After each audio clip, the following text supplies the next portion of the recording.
जय माता दी। दशा माता आप सभी की सदा रक्षा करें। आज सुनिए दशा माता के व्रत की दूसरे दिन की कथा।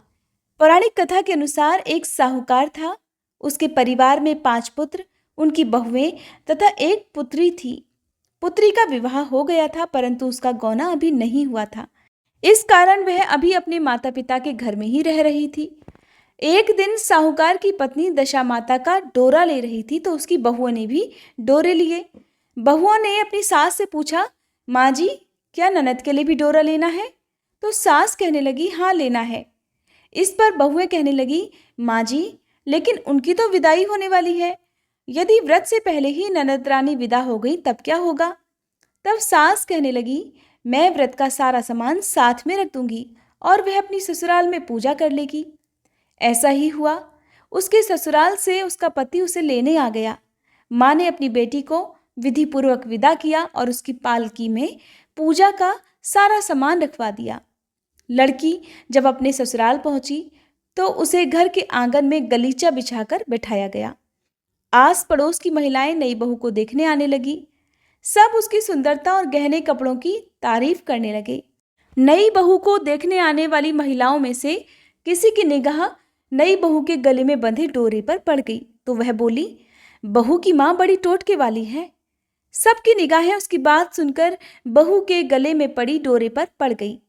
सभी स्त्रियां डोरे के बारे में अपनी अपनी राय देने लगी। शाम को सास, ननद, देवरानी, जेठानी और घर की सभी स्त्रियां भी उसी डोरे की बात करने लगी। सब डोरे की बुराई कर रही थी। सुबह से शाम तक डोरे के बारे में सुनते सुनते बहू का दिमाग खराब हो गया।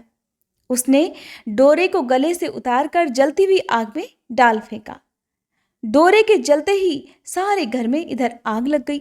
घर में रखा हुआ सारा धन धान्य जल गया। सब आदमी बड़ी मुश्किल से अपने प्राण बचाकर घर से बाहर भागे।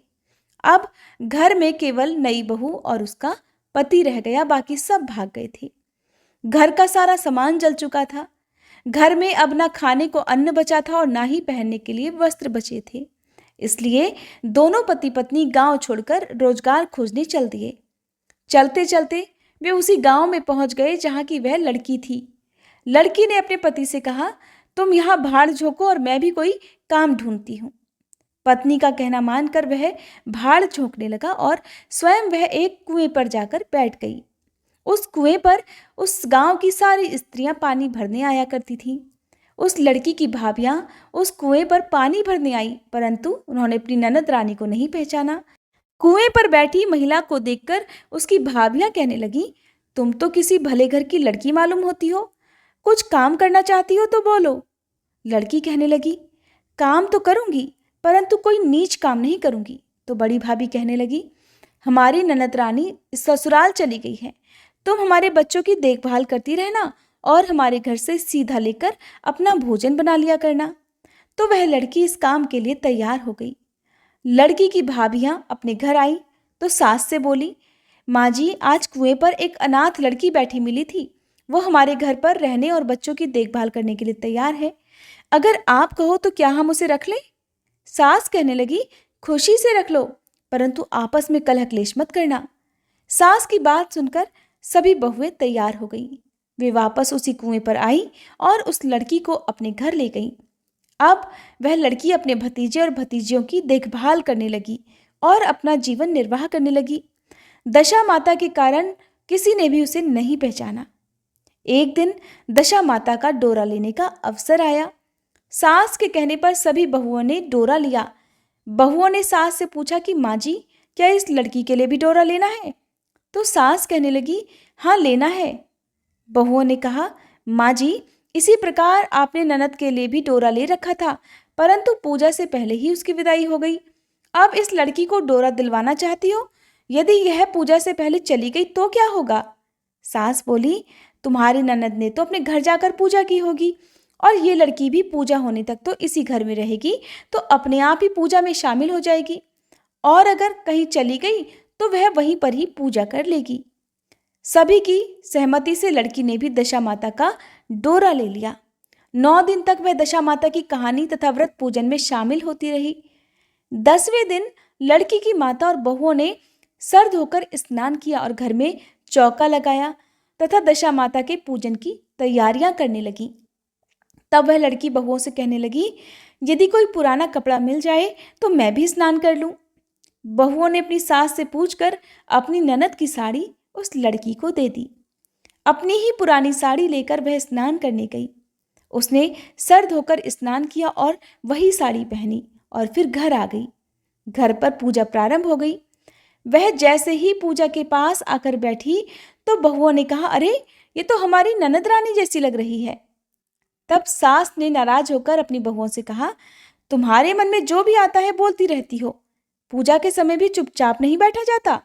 चुप रहो, मुझे कथा कह लेने दो। तुम्हारी बातों से कथा में विघ्न पड़ता है। सास की फटकार खाकर बहुएं चुप हो गईं। घर की सभी स्त्रियों ने पारण किया, लड़की ने भी पारण किया। इसके बाद स्त्रियां एक दूसरे का सर गूंथने लगी।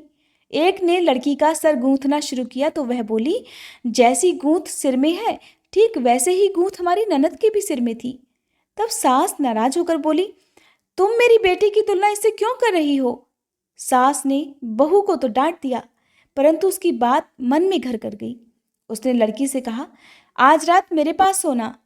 रात को जब बहुएं सारी सो गई तो उसने लड़की से पूछा, तुम्हारे पीहर में कभी कोई था? तो उसने जवाब दिया, माँ जी, मेरे 5 भाई और भाभियां थी और आप जैसे माता पिता भी थे। सास ने फिर पूछा, फिर क्या हुआ? तो लड़की कहने लगी, पीहर में मैंने दशा माता का डोरा लिया था। उसके पूजन करने से पहले ही ससुराल के लिए विदा हो गई और ससुराल में पहुंचकर मेरे गले में पड़े डोरे को देखकर वहां पर आने वाली स्त्रियां मजाक उड़ाने लगीं। तब मैंने गुस्से से उस डोरे को आग में डाल दिया। उस डोरे के साथ सारा घर जलकर भस्म हो गया। सब लोग भाग गए। तब हम दोनों पति पत्नी भागकर बड़ी मुश्किल से इस गांव में आ गए। अब उसकी माँ ने पूछा, अच्छा तो तुम्हारा पति कहाँ है? लड़की कहने लगी, माँ जी, वह तो भड़भूजे के यहाँ भाड़ झोंकता है। दशा माता के प्रकोप से हमारी ये हालत हो गई है। अब साहूकारनी समझ गई कि ये लड़की कोई और नहीं बल्कि उसकी ही बेटी है। तब उसने अपने 5 बेटों को बुलाकर कहा कि ये तो तुम्हारी छोटी बहन है। सवेरा होते ही माता के कहने पर 5 भाई भड़भूजे के यहाँ से अपने बहनोई को बुलाकर ले आए। उन्होंने उसको स्नान कराया और अच्छे वस्त्र पहनने को दिए। अच्छे वस्त्र पहनकर वह सुंदर साहूकार दिखाई देने लगा। अब वह कुछ दिन ससुराल रहकर फिर अपने घर चला गया। घर पहुंचकर उसने देखा कि सभी लोग पहले की तरह सुखपूर्वक रह रहे हैं।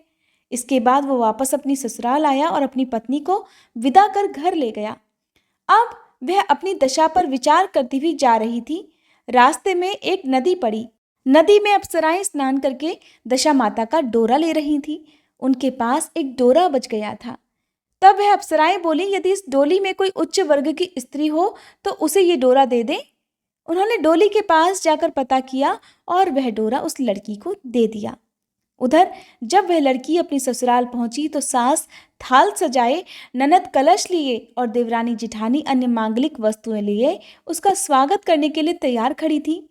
नेक दस्तूर हो जाने के बाद लड़की को आसन पर बिठाया गया।